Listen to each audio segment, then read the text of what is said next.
Hello, my name is Darren Simpson from the Counter Sports, and today we're going to talk about why Liverpool need to sign 5 starters this summer.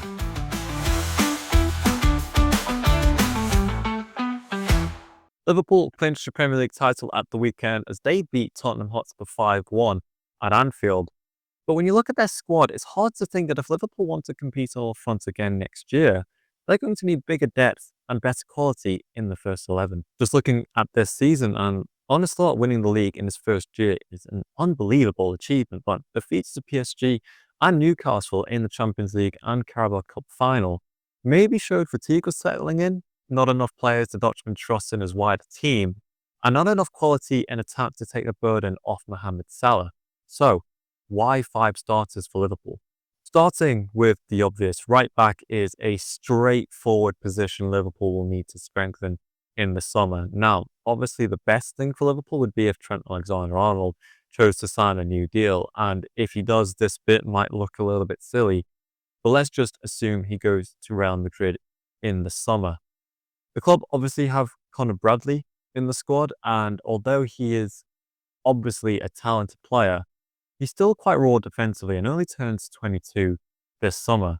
He's also already missed quite a few games due to injury in the last 2 years. So it seems pretty unlikely he'd be able to step into that trend size gap and everything will just be okay for Liverpool.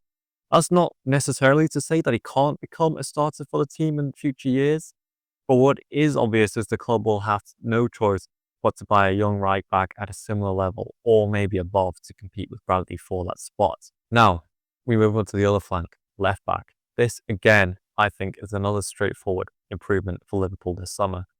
Andy Robertson has been not only one of the best left backs in Liverpool's history, but in Premier League history as well.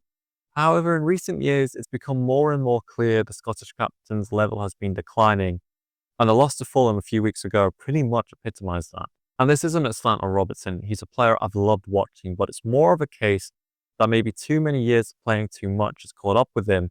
And with Kostas Tsimikas having never really managed to make a claim for that spot due to his own injuries and inconsistencies, it's time Liverpool found a new player for that position. Fullback options for Liverpool this summer will be really interesting, as we know from Arne Slot's time at Feyenoord. He preferred to use one defensive fullback in Gertrude and an attacking playing left back in Hartman. We've also seen that at times this season with Robertson and Tsimikas playing more reserved roles than they previously would. That's obviously down to Trent due to him being the attacking right back, but it does potentially leave options for Liverpool in the summer if Trent goes to maybe switch things up a little bit. Attacking options for left back could be Milos Kerkez from Bournemouth, who's constantly linked to the club due to his Richard Hughes connection. But there's also Ryan Neri from Wolves and Alvaro Carreras from Benfica, both potentially cheaper options and maybe better going forward than Milos Kerkez. There are also defensive options for Liverpool in left back with Jarell Hato from Ajax and Piero Hincapié from Bayer Leverkusen. At right back, if Liverpool wanted almost the next best Trent attacking right back, then they could look at Pedro Porro of Tottenham to win the Europa League, therefore not qualifying for the Champions League. Younger options could be Arnaud Martinez, who's more defensive from Girona, or Martin Fernandes from Porto, viewed as an all-round fullback. Hector Fort of Barcelona could also be an option, with Hansi Flick saying recently the youngster feels he isn't playing enough. Moving on, defensive midfield has to be addressed for Liverpool this summer. This is potentially the most important position for the club to upgrade in the upcoming window. Brian Gravenberch has been a fan favourite this season, and you can see why when he's getting balls on the half turn and dropping into opposition halves.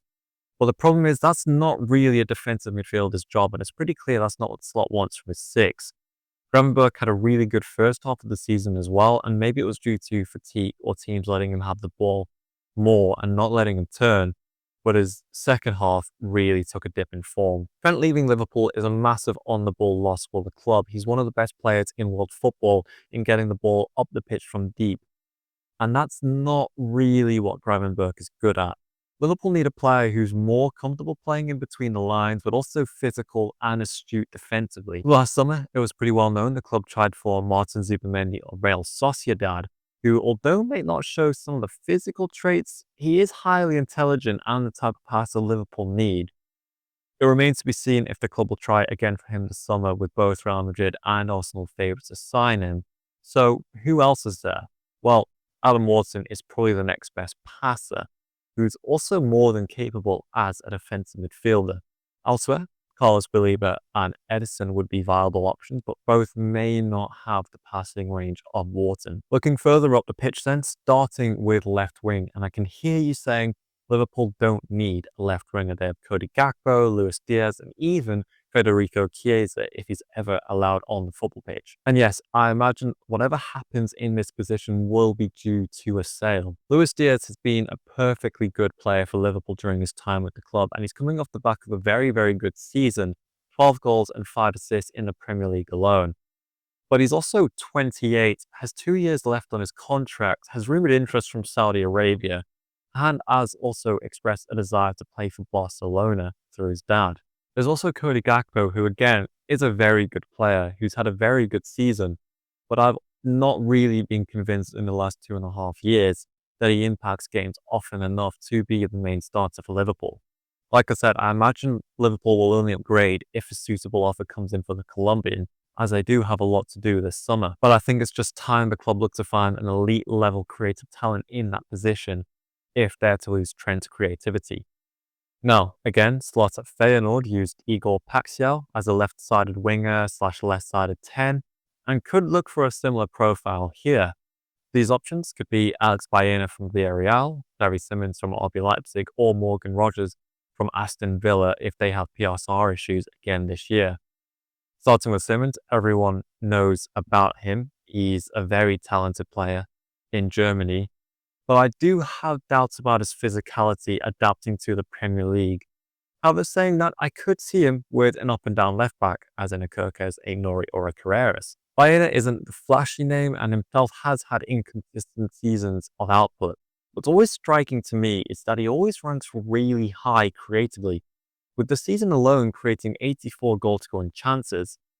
Compare that to Luis Diaz with 53 and Simmons with 46. Not really a contest. Liverpool could also potentially look at players like Nico Williams or Bradley Barcola, but look, I'm realistic. Barcola would, I imagine, be a very difficult deal to do. And Williams has high wages at Bilbao, which notoriously Liverpool don't give to players at age 22. Now, finally, whichever way you look at it, either the most important or second most important position for Liverpool this summer is striker. Liverpool need to buy a striker. 3 years ago, the club signed Darwin Núñez, and for whatever reason, he's just not become the player the club and most fans hoped he'd be. And it does look like his time will be up. There were reports in January that Saudi Arabia are very keen on Núñez, and it'll be interesting to see where he goes this summer. Personally, I'd love for him to stay in Europe and just start again, but Saudi Arabia might be the only place that offers Liverpool as much of their money back. However, I will come back to that. Secondly, Diogo Jota. Jota again has been another good player for Liverpool, but he's way too injury prone to even be considered as a starter for Liverpool right now. And his situation will also be quite interesting this summer, whether the club choose to cash in on him due to his injury record. That would also mean the club have to sign 2 strikers. But aside from that, I think the time has come for Liverpool to sign a ready-made player. Names like Hugo Ekitike, Liam Delap, Benjamin Sesko, they're all talents for sure, but Liverpool need assurance, consistency, and reliability. The job Mohamed Salah has done this season has been ridiculous, contributing to over half of Liverpool's goals in the league with his goals and assists. But when he's not on it, it can at times be quite painful to see where a goal is coming from. Ekitike looks like the biggest talent at the minute, but it looks like he's going to be far too expensive for the player he is right now, and may just need another year at Frankfurt to really develop into the player it looks like he can become. Personally, I think there's only 3 realistic options for Liverpool, and this is maybe where Núñez can come in. So we'll start there. Julian Alvarez of Atletico Madrid is the first name that comes up. He's one of the best forwards in Europe right now, 27 goals in 51 appearances. He's gone up another level since joining Atletico Madrid in the summer. Well, that's the problem. He only joined last year, and I guess the willingness from the club to let him go would be quite low. However, there are reports that Atleti and Simeone like Darwin Núñez, so maybe there is a deal to be done there. Now, the next 2, the Vixers, Gyökeres and Osimhen. There isn't much to say about these 2 that hasn't already been said. They're both prolific goal scorers. We all know what they're about. they're also both gettable.